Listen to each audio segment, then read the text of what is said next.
8 years ago, I was a custodian at Simeon Academy. Tonight, my company is signing a contract to maintain 41 Chicago public schools buildings.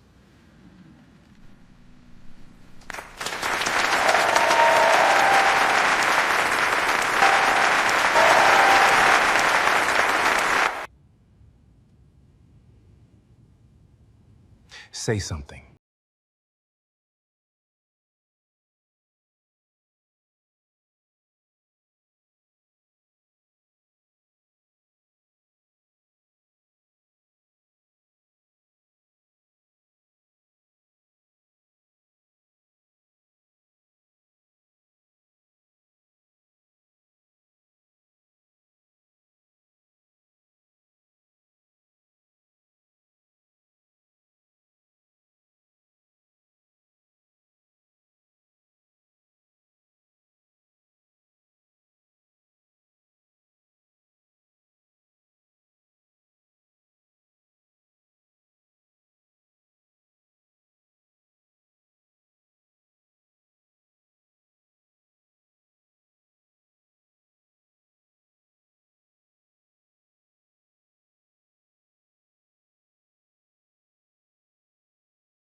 Part.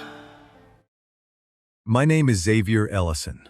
I'm 42 years old, and for most of my life, I believed one simple thing.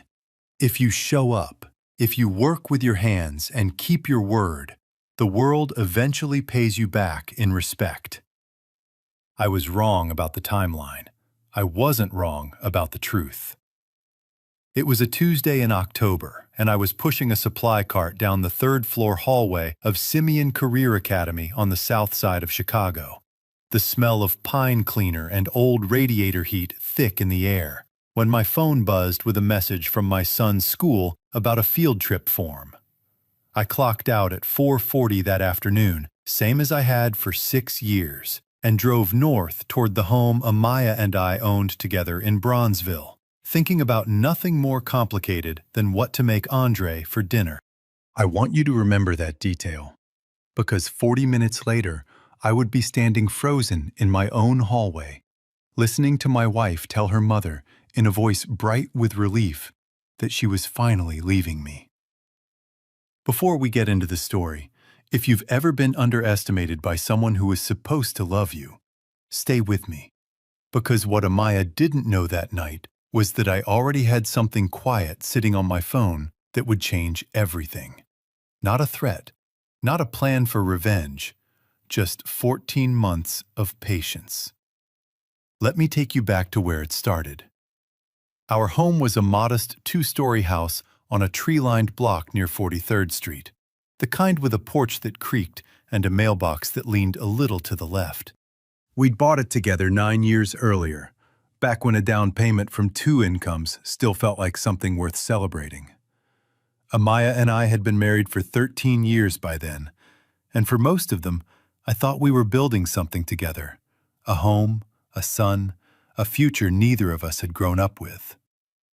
I worked custodial maintenance for Chicago Public Schools. 11 years, no write-ups, no missed shifts, even the winter I had walking pneumonia. It wasn't glamorous work. I emptied trash cans, fixed jammed lockers, waxed gym floors until they shone like still water. But it paid steady, and steady was something I'd promised myself I would give my son, because I never had it growing up. That evening, I walked up the porch steps with a grocery bag in each hand. Chicken thighs, rice, the orange juice Andre liked, and I heard Amaya's voice through the screen door before I even got my key in the lock. She had me on speaker with her mother, Efua, not realizing how close I was, not realizing the storm door didn't latch all the way unless you leaned into it. "Mama, I can't keep pretending," she was saying, and there was a kind of lightness in her voice I hadn't heard directed at me in years. "Victor's helping me look at places near the lake. I can't keep telling people my husband's a janitor. I'm done." I stood there with the bags cutting into my fingers.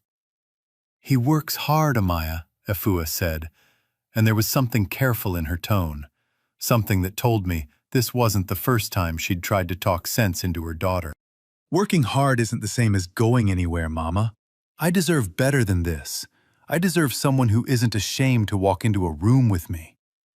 The grocery bag slipped from my right hand. A jar of pasta sauce hit the porch boards with a soft, dull thud and didn't break. I didn't move to pick it up. I didn't slam through the door. I didn't do any of the things a man is supposed to do in that moment, according to every movie I'd ever watched. I just stood there, and something in my chest went very still and very quiet, the way a lake goes still right before the first hard freeze. Here's the part Amaya never understood about me. I don't yell when I'm hurt. I go quiet, and I go to work. Because the truth is, that phone call didn't break something new in me that night. It confirmed something I had already suspected for over a year. I walked back down the porch steps, left the second grocery bag right there on the boards, and got into my car. I sat in the driver's seat under the orange glow of a street lamp, and I opened the voicemail app on my phone, a saved message I hadn't listened to in months, one I'd never had the heart to delete. I pressed play. 14 months earlier, my phone had rung late one night, a call from Amaya's number.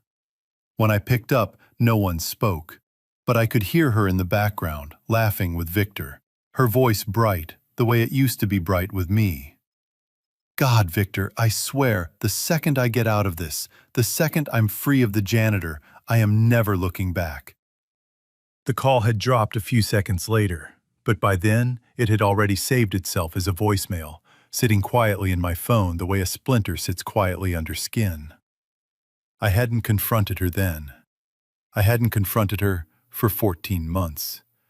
Some men would call that weakness. I called it strategy. Because a man with a son to protect doesn't burn his own house down out of anger. He builds a new one, quietly, brick by brick, until the day he doesn't need the old one anymore. I remembered another night, almost 2 years back, when I'd worked a double shift stripping and waxing floors so I could pay the $2,400 tuition for the personal branding executive intensive Amaya swore would change her life. I came home at 3 a.m. with my hands raw and cracked from the chemicals. And the next morning, she wrinkled her nose at me in front of her book club friends and said, "He does floors, don't mind the smell." I hadn't said a word then either. I sat in that car outside our house, phone in hand, and for the first time in 14 months, I let myself feel the full weight of what I already knew. Then I put the phone away, wiped my face once with the back of my hand, and walked back up the porch steps to pick up the grocery bag I'd left behind. My inner voice was very calm when I finally spoke to myself. I waited for the right moment. Now it's here. What Amaya didn't know, what nobody in that house knew yet, was that the janitor she was so ashamed of already had a lawyer, a business plan, and a sister with a law degree quietly working behind the scenes. And in less than 2 years, she was going to walk into his office building without even knowing whose name was on the deed. The next morning, Amaya was the one who brought it up, not me. She sat across from me at our kitchen table, still in her silk robe, stirring cream into her coffee like she was preparing for a business meeting rather than the end of a 13-year marriage. Andre was already at school. The house was quiet, except for the tick of the old radiator. "Xavier," she said, not quite meeting my eyes. "I think we both know this isn't working anymore." I set my own mug down slowly. "Okay," I said.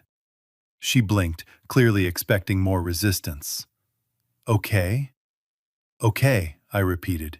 "If that's what you want, Amaya, I'm not going to fight you on it." I watched something flicker across her face. Relief, mostly, but underneath it, a thread of confusion. She had braced herself for a battle. I wasn't giving her one. "I want Andre to stay here, in this house, near his school," I told her. "You and Andre keep the place. I'll find somewhere else." She actually softened for a moment, reaching across the table like she might touch my hand, some old habit not yet extinguished. That's really generous of you, Xavier.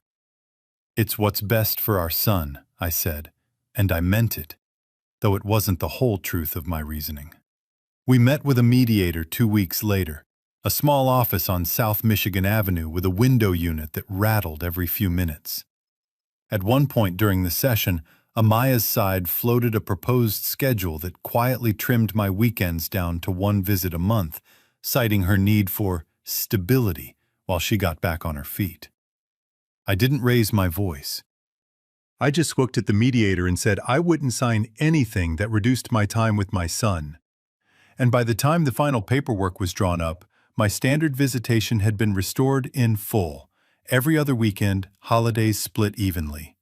Amaya never brought the earlier draft up again. I kept a copy of it anyway, filed away with everything else. When the mediator finished reading through the property terms, Amaya sat with her arms crossed, already dressed like she was interviewing for a different life. A fitted blazer, gold hoops, hair freshly done. She couldn't resist a small, satisfied smile in my direction. "At least you won't have to worry about money anymore, Xavier," she said, low enough that only I could hear. "Since you don't really have any." I let that sit for a second. Then I signed the papers with a steady hand. What Amaya didn't know, what she had no reason to know, was that 18 months earlier we had both signed for a home equity line of credit, ostensibly to pay for the renovation she'd been asking about for years. A redone kitchen, a home office, new flooring throughout. My sister Essie, who'd passed the bar 4 years prior and worked family law downtown, had sat with me at her kitchen table on her lunch breaks, walking me through exactly how a homeowner with sole management authority over shared finances could legally redirect dispersed funds into a registered business, so long as the debt itself was disclosed and both names remained on record. It wasn't hidden. It wasn't fraud. Amaya had signed the paperwork herself. She simply never asked what happened to the money afterward, and I never volunteered it. That home equity line hadn't gone toward granite countertops. It had gone into a small facilities management operation I'd registered under the name Legacy Facilities Management, LLC. The house Amaya thought she was generously letting me walk away from wasn't the simple asset she imagined. It came with a payment obligation she didn't fully understand yet, a payment I had already restructured my own finances around, and one she was about to inherit without me saying a single word. I smiled at her. Small, easy, unreadable. "I appreciate you saying that," I told her. She had no idea what she'd just handed me, or what she'd handed the woman who used to be my wife and was about to become, for the first time in her life, entirely responsible for her own choices. Amaya had spent the last few years of our marriage doing informal social media consulting, brand coaching she called it, helping small boutique owners polish their online presence for a modest fee here and there. It was never steady income, more a hobby dressed up as a career, and once Victor entered the picture with his money and his connections, she let it drop entirely. 3 weeks after the divorce was finalized, Victor started showing up regularly. A leased Mercedes in the driveway some weekends, weekend trips to the lake, jewelry that showed up in her Instagram stories with captions like, "Finally living the life I always deserved," and "Some people just don't know how to level up, and that's okay." Friends forwarded me screenshots, half expecting me to be devastated. I looked at those photographs the way you'd look at weather reports for a city you no longer lived in. Interesting, but no longer relevant to my day. Instead, I worked. I picked up every overtime shift Chicago public schools would give me, banked every dollar, and spent my evenings in a borrowed office space in the West Loop that Essie let me use after hours from her firm's overflow suite. I used 11 years of hands-on knowledge, every broken boiler, every leaking roof, every supply contract CPS schools actually needed, to write proposals for small maintenance contracts. My first contract was tiny, after-hours cleaning for 2 elementary schools in Englewood, worth barely enough to cover a part-time crew of 3. But it was a start, and I understood something most people overlook. Contracts build reputations, and reputations build bigger contracts. One evening, my phone rang. It was Afua, Amaya's mother, her voice careful and low, like she didn't want to be overheard. "Xavier," she said, "I'm not calling to take sides. I raised my daughter better than this, and I told her so to her face. She needs to wake up before she loses something she can't get back." "I appreciate you saying that, Afua," I said. "I mean it." "You're a good man," she said. "Better than she realizes right now. I just hope she figures that out before it's too late for her. Not for you." I didn't say much in response. I never was one to speak more than I needed to. But hanging up that phone, I felt something settle in my chest. Not vindication exactly, but confirmation that I wasn't imagining the truth of my own worth, even if the person who should have seen it clearest hadn't yet. Legacy Facilities Management grew slower than I wanted, but faster than I expected. Within a year, I had 11 employees, 3 vans with the company logo Essie had designed for me, and a contract with 4 CPS schools on the south and west sides. I hired 2 men from Simeon Career Academy's own maintenance crew, men who remembered me, men who trusted me because they'd worked beside me for years and knew I didn't cut corners. Essie came by the office most Fridays with coffee and a legal pad, going over contracts with me late into the evening. She never let me forget what this was really for. "You're not building this to prove something to Amaya," she told me once, sliding a stack of paperwork across the desk. "You're building it so Andre never has to feel small the way you did." "I know," I said. And I did know. Every late night, every contract I fought to win, every dollar I reinvested instead of spent, it was for my son, first and always. Andre stayed with me every other weekend, and those Saturdays were the best of my week. He'd sit at a folding table in the corner of my small office, doing his homework or drawing pictures of buildings, asking me questions about the vans parked outside. "Dad, is this your company?" he asked one Saturday, eyes wide with a kind of pride I hadn't expected. "It's ours," I told him. "Yours, mine, and Aunt Essie's." He grinned at that, the same easy grin he'd had since he was small, and went back to his coloring. 2 years passed that way, quiet, deliberate, brick by brick. Legacy Facilities Management grew from 4 schools to 17. I moved into a proper office suite in the West Loop with my own name on the lease.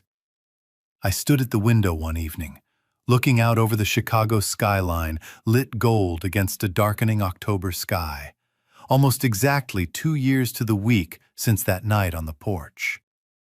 I thought about Amaya, about Victor, about the life she believed she'd traded up for.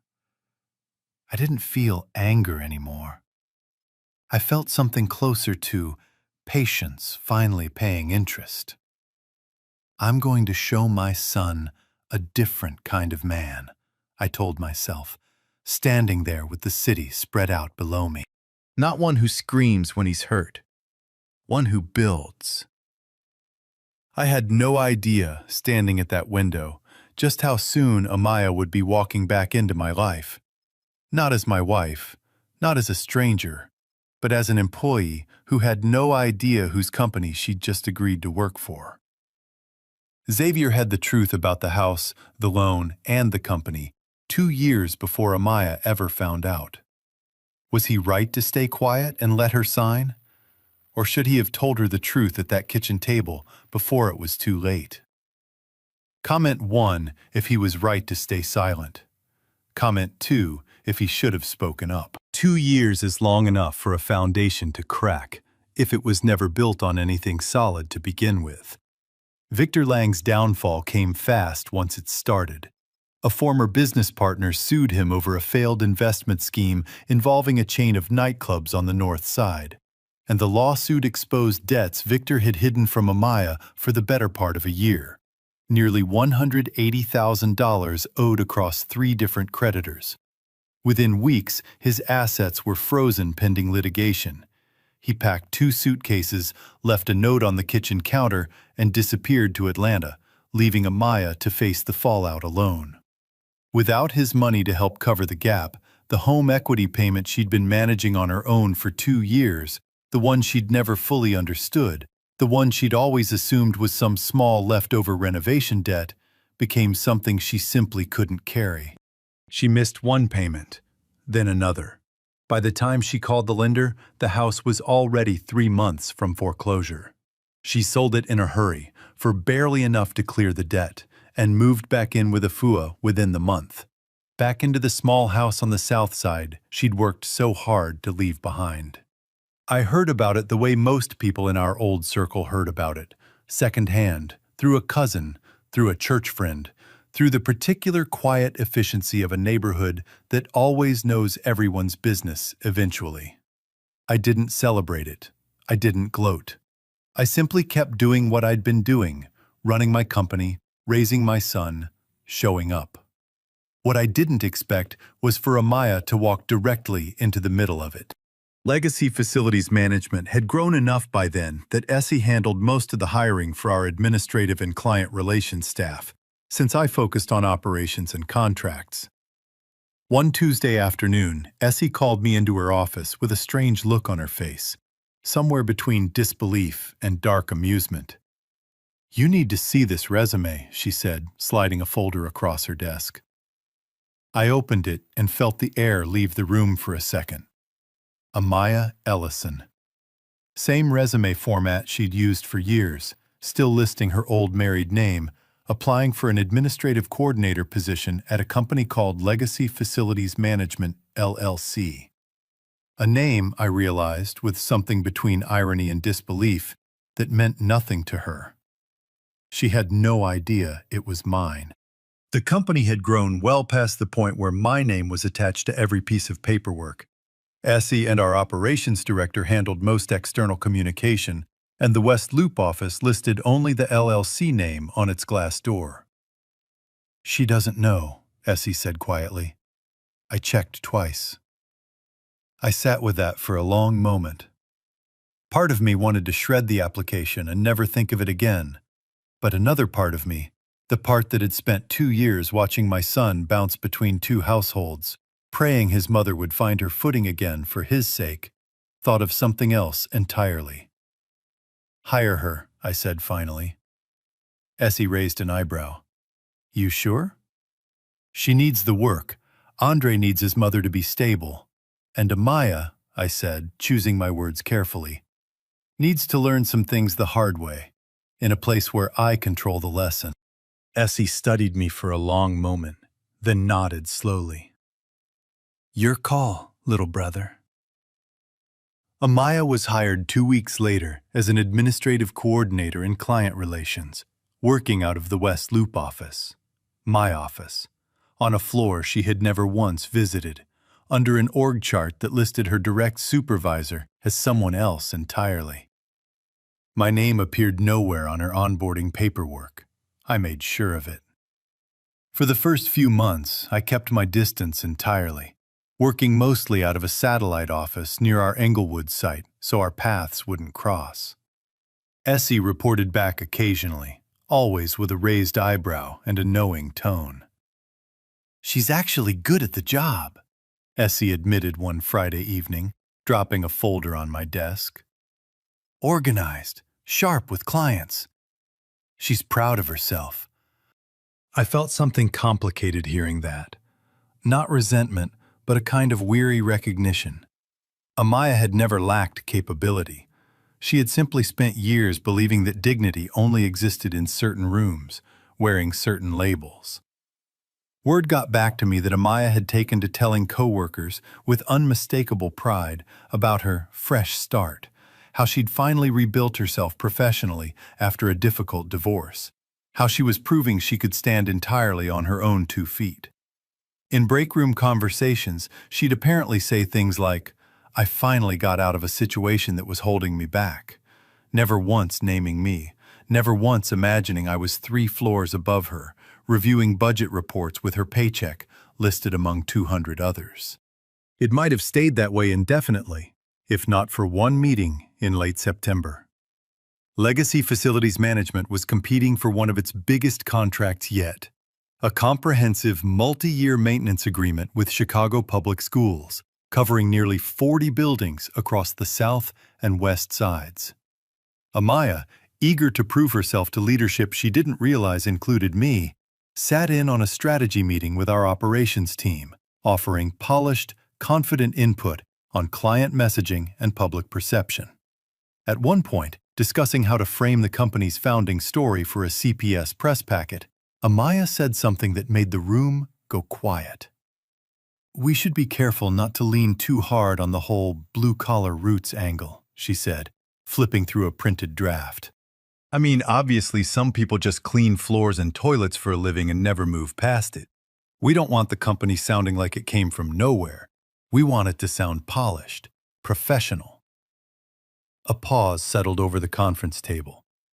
Marcus, one of our senior facility supervisors, a man I'd worked alongside years earlier at Simeon Career Academy, one of the first 2 employees I'd hired when Legacy was just 3 vans and a dream, leaned back in his chair with a small, dry smile. "Funny," he said, just loud enough for half the table to hear. "The boss tells that story every chance he gets. Says the biggest lessons he ever learned about running a company came from cleaning toilets and fixing boilers at 2 in the morning. Told the whole leadership team that at last year's holiday party." Amaya's smile faltered, just slightly, like a crack forming beneath a frozen surface. "The boss?" she repeated. "Mr. Ellison," Marcus said simply, and went back to his notes as if he hadn't just dropped a stone into still water. Amaya's face went pale. She recovered quickly, laughing it off, saying something about how every founder's story has a humble beginnings angle these days. But something in her posture had shifted. I heard about it from Essie that evening, word for word, and I felt the first quiet turn of a gear I'd set in motion 2 years earlier. The second crack came from an unexpected place: our son. Andre had started visiting me at the West Loop office some Saturdays when Amaya had to work, sitting in the waiting area with his tablet or homework while I finished up. One weekend, Amaya picked him up directly from my office instead of Ifua's house, since her shift had run long. Andre, cheerful and completely unaware of the storm he was about to stir, chattered the whole elevator ride down. "Dad's office is so big, Mom," he said, swinging Amaya's hand as they walked to the car. "He's got a whole corner one with windows on both sides. Bigger than yours, I bet." Amaya laughed it off in the moment, telling him that was nice, sweetheart, distracted by traffic and the parking garage exit. But that night, alone in her mother's kitchen, she sat with a cup of tea going cold in front of her, turning the pieces over. Marcus's comment, Andre's offhand remark about a corner office with windows, the fact that she'd never actually seen her own company's founder in person, not once in 4 months of employment. The following Monday, while pulling an old contract file for reference on an unrelated task, she came across the original filing for the very first 2 elementary school contracts Legacy had ever won.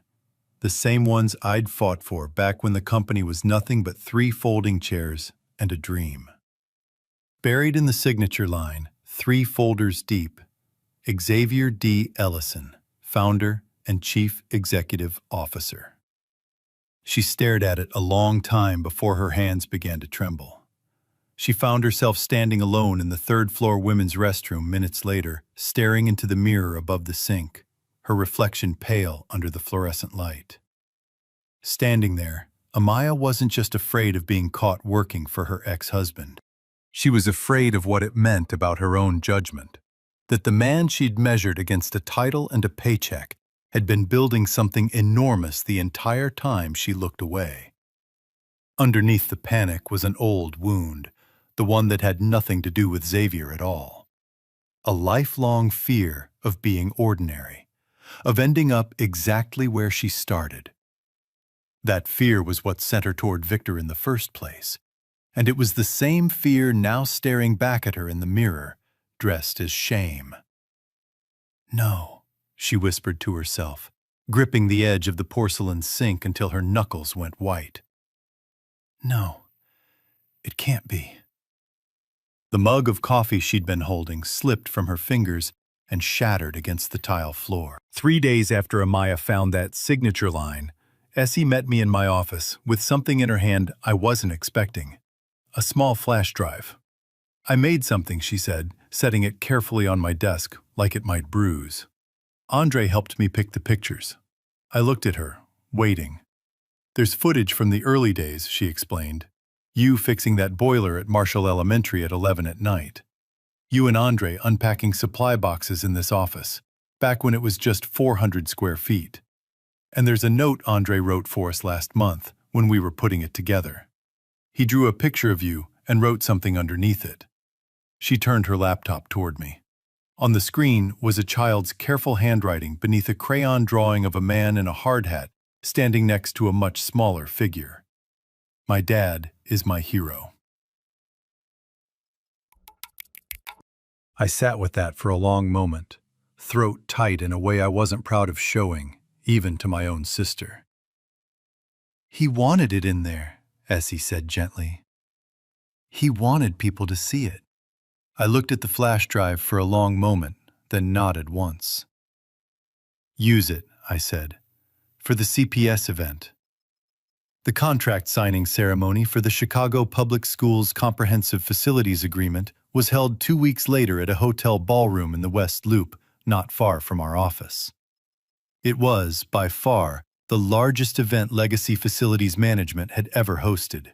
Nearly 200 people, including CPS district leadership, school principals from across the South and West sides, board members, vendors, and every employee of our company, Amaya included. I wore a dark navy suit that evening, tailored, understated. Essie had told me once that the way I carried myself in a room had changed over the past 2 years. Steadier, quieter, but somehow taking up more space than I used to. I didn't feel like a different man. I felt, finally, like the man I'd always believed I could be, given the chance. I watched Amaya from across the room before the ceremony began. She stood near the back with a small cluster of coworkers, a champagne flute in her hand, laughing at something someone said, still unaware, or perhaps only now beginning to suspect, exactly what she was about to witness. When the district superintendent finished her opening remarks, I was introduced to the room as the founder and CEO of Legacy Facilities Management. I walked to the small stage at the front of the ballroom, and I kept my remarks simple, the way I keep most things. 8 years ago, I said, I was a custodian at Simeon Career Academy on the South Side. I emptied trash cans, I waxed gym floors, I fixed broken lockers at 2 in the morning so kids wouldn't have a jammed locker slowing them down before their first class. I paused, letting my eyes move slowly across the room.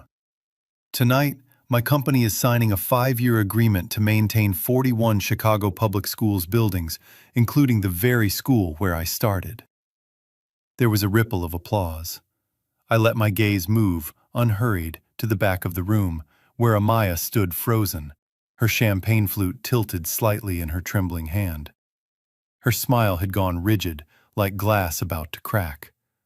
The room, full of 200 people, seemed to narrow down to just the two of us for one long, suspended moment. Then the flute slipped from her fingers.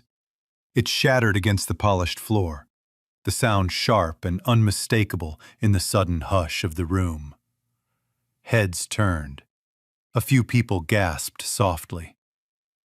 Amaya stood frozen, staring at me across the crowd, her hand still hovering in the air where the glass had been.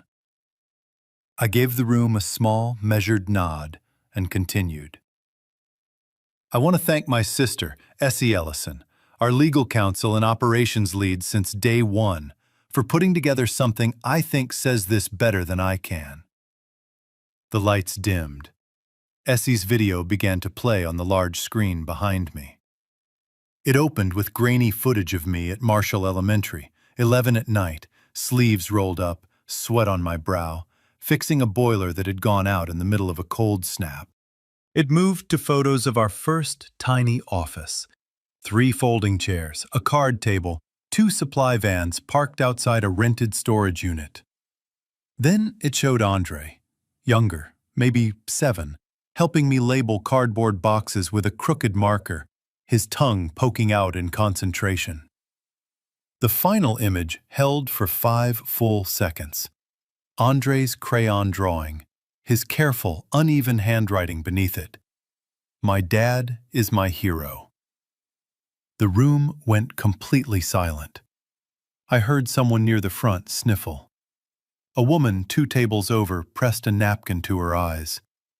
Even people who had never met me before that evening seemed moved by something honest and unguarded in those images. A story that had nothing to do with polish or performance, and everything to do with persistence. I found Amaya's face again in the crowd. Tears streaked down her cheeks, but she stood perfectly still, not daring to wipe them away, not daring to draw more attention than she'd already drawn with the shattered glass at her feet. After the ceremony wound down, as guests mingled near the bar and the catering staff cleared plates, Amaya approached one of our event coordinators and asked, in a voice barely above a whisper, if she could speak with me privately. I agreed to 5 minutes in a small side room off the main ballroom. She came in, still visibly shaken, mascara smudged despite her best efforts to fix it in a restroom mirror somewhere along the way. "Xavier," she started, voice cracking immediately. "I didn't know. I swear to you, I had no idea this was you. This whole time, I know you didn't know," I said quietly. That was the point. She flinched at that, but pressed on. "I was wrong," she said, tears falling freely now. "I was so wrong about everything. Victor left me with nothing. I lost the house. I lost so much, Xavier. And the whole time, you were building this, and I never saw it. I never saw you." "Amaya," I said, and something in my voice made her stop. "I'm not angry with you for wanting a better life," I told her, steady and even. "You're allowed to want more than what we had. Where you went wrong was believing a man's value lives in the job he's doing right now, instead of in who he actually is underneath it."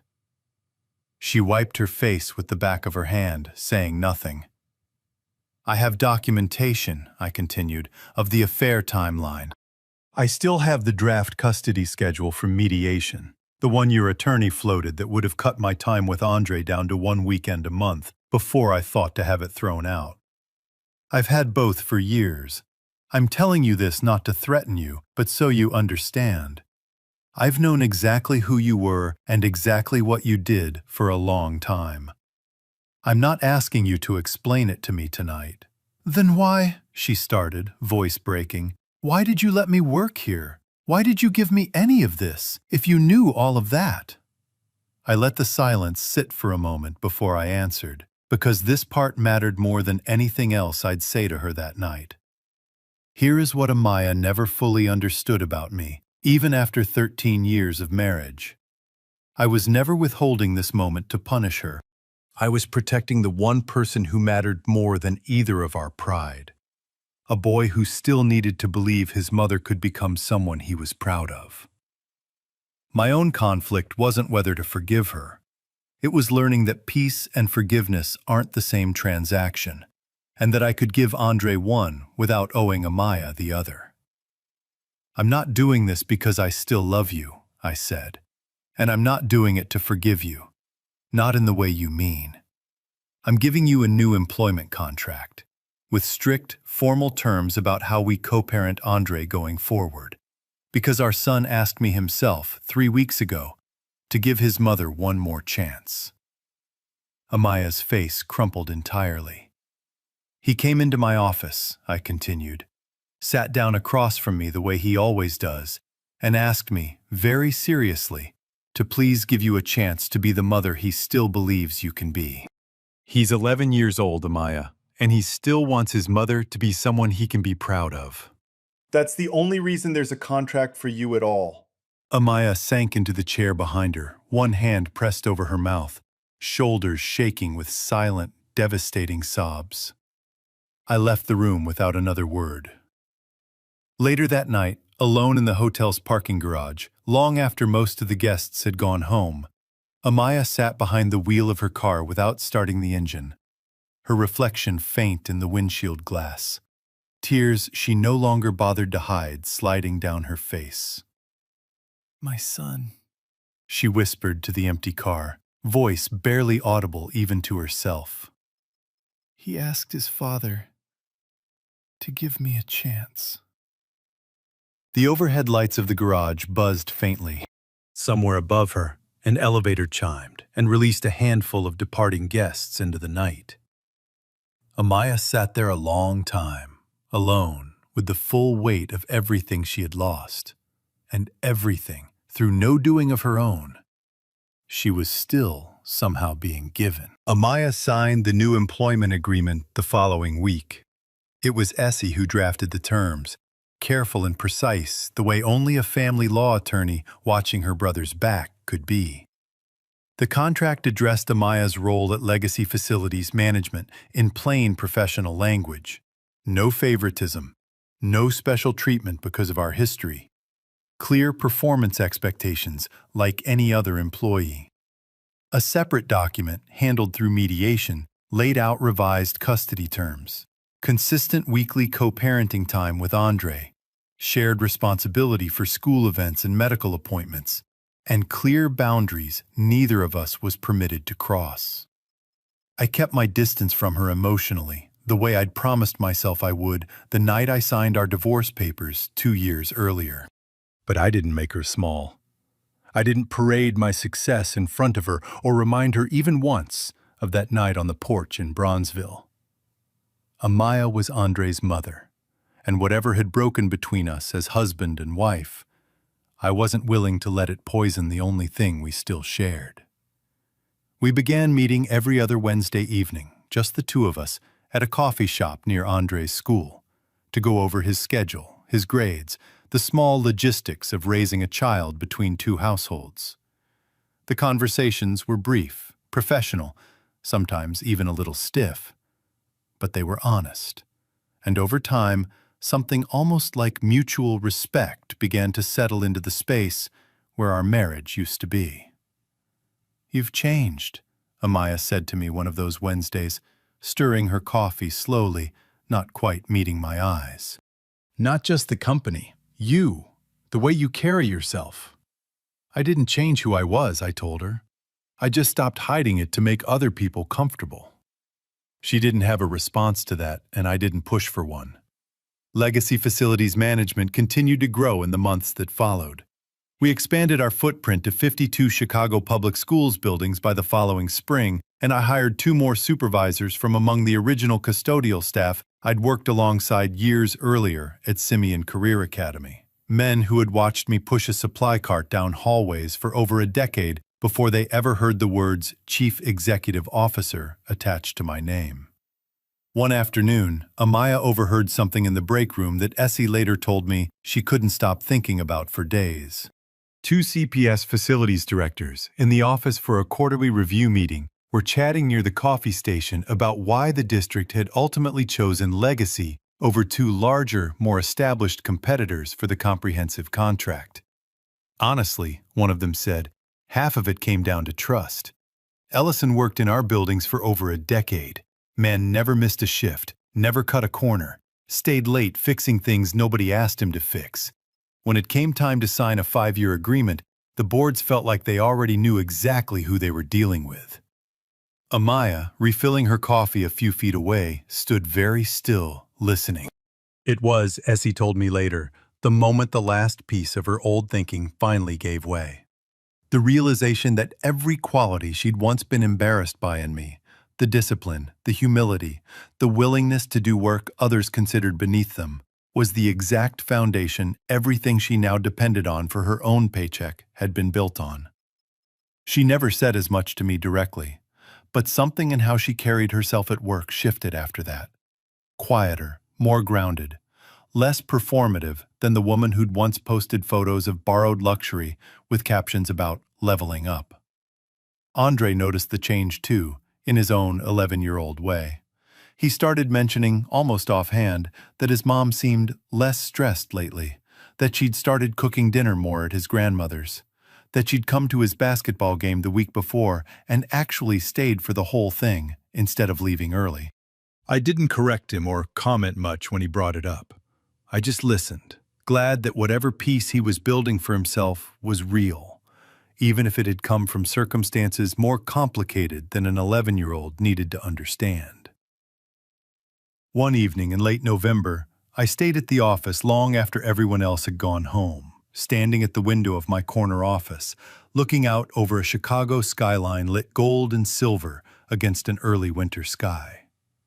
It was almost exactly 2 years to the week since I'd stood at a much smaller window in a much smaller office, whispering to myself about the man I wanted my son to see. I opened my desk drawer and found the flash drive Essie had given me before the CPS ceremony, the one with Andre's crayon drawing and his careful, uneven handwriting. I turned it over once in my hand, feeling something settle deep and quiet in my chest. Not triumph exactly, and not quite peace either, but something close to both. "My son," I said softly, to no one but the empty office and the city lights below, "has grown up more than I realized." I thought about all of it then. The porch in Bronzeville, the voicemail I never deleted, a home equity line quietly redirected into a company nobody believed in yet, the years of overtime shifts and waxed gym floors, the champagne flute shattering against a ballroom floor. None of it had been about revenge, not really, no matter how satisfying certain moments had felt in the instant they happened. It had all been about one boy, 11 years old now, who needed to grow up knowing that a man's worth isn't measured by the job title on his paycheck, but by what he's willing to build and protect when everyone around him has already written him off. I switched off the office lights, locked the door behind me, and drove home through quiet Chicago streets, already thinking about Sunday and church and the particular kind of peace that comes not from winning, but from finally being at rest with who you are. That Sunday, we all went to church together. Xavier, Amaya, and Andre, sitting in the same pew at the small Baptist church in Bronzeville, where Afua had worshipped for over 30 years. It wasn't a reunion. It wasn't the two of us pretending to be husband and wife again for our son's benefit. It was simpler than that, and in some ways harder to explain. Two parents who had once broken each other, choosing, deliberately, to sit peacefully in the same row for the sake of the boy between them. Afua found me after the service, pulling Andre into a warm, tight hug before turning to me with tears standing bright in her eyes. "You did good, Xavier," she said, patting my arm the way she had since Andre was a baby. "Real good. Your father would be proud of the man you turned out to be." I thanked her quietly, the way I thanked most things that mattered too much to talk about at length. Amaya stood a few feet away, watching Andre laugh at something his grandmother said, and for a moment I caught her trying to smile at him, the way a mother smiles when she's genuinely, unreservedly happy. Not performing happiness for an audience, not curating a version of herself for social media, just present, just there. I looked at the woman who used to be my wife across the church parking lot, sunlight cutting through a gap in the clouds, and felt something I hadn't expected to feel that day. Not love, not the old kind anyway, but something quieter and, in its own way, more durable. I didn't love Amaya the way I once had. I doubted I ever would again. But I had made a choice, somewhere in the last 2 years, not to let bitterness toward her become the water Andre had to swim through for the rest of his childhood. Some people would call that weakness. I'd learned, the hard way, that it's actually the harder path, choosing not to hate someone who hurt you, especially when you have every right to. I didn't build legacy facilities management to prove anything to Amaya, or to Victor, or to anyone who ever looked at a man pushing a supply cart down a school hallway and decided they already knew everything worth knowing about him. I built it because I wanted my son to understand something that took me 42 years and one broken marriage to fully learn myself. A man can be disrespected, underestimated, humiliated for the work he does with his own two hands, and still rise to build something larger than anyone who doubted him ever imagined possible. That evening, after Andre had gone to bed, I sat alone on my back porch with a cup of coffee going lukewarm beside me, thinking about all the small, ordinary moments that had led to this one. Waxing gym floors at midnight, a $2,400 tuition payment for a course that never once mattered to the person I paid for it. A voicemail I never deleted, a home equity line quietly redirected while everyone assumed I had nothing to my name. None of it had felt like victory in the moment. Most of it had just felt like showing up, one more day, for a reason bigger than myself. This story reminds us that quiet dignity isn't something you announce. It's something you practice, one ordinary Tuesday at a time, long after anyone is left to give you credit for it. If you've spent years feeling smaller than you are, in a marriage, in a family, in a life that didn't turn out the way the wedding photos once promised, here's something to try this week, not someday. Pull out the recipe box on your kitchen counter, the one with your mother's handwriting fading on the index cards, and copy one recipe onto a fresh card in your own hand, so it survives another 50 years. Call your grandson this Saturday morning and ask him to help you finally sort through the toolbox in the garage, not because it needs sorting, but because he needs to hear you talk while your hands are busy. Keep a small spiral notebook by your recliner, the kind from the drugstore, and every Sunday after service, write down one thing you did that week that nobody applauded. Read the whole notebook back to yourself on New Year's Eve, out loud, in your own kitchen. You don't need anyone's permission to know your own worth. You just need one small, repeatable habit that reminds you of it, long after the people who doubted you have stopped watching. If you've ever spent years being underestimated by someone who was supposed to love and respect you, in a marriage, in a family, in a career where no one saw your worth until it was undeniable, I hope this story reminded you that your quiet, steady work is never wasted, even on the days it feels invisible to everyone around you. If you've ever been looked down on for the work you do, drop a comment below. I've been there too. And if you want to know what happens next, when Victor Lang resurfaces in Chicago with one more attempt to disrupt the peace Xavier built, Part 2 arrives in 48 hours. Human writers poured their soul into these scripts to expose injustice and celebrate humanity. AI served as a technical supporter, refining expression so the valuable messages of equality, humility, and hope could reach and inspire millions. Production team: story and screenplay by Quinn Fung. Character development and visual conceptualization by Chris Nguyen. Video scripting and scene adaptation by David Nguyen. A passionate team dedicated to bringing this story to life.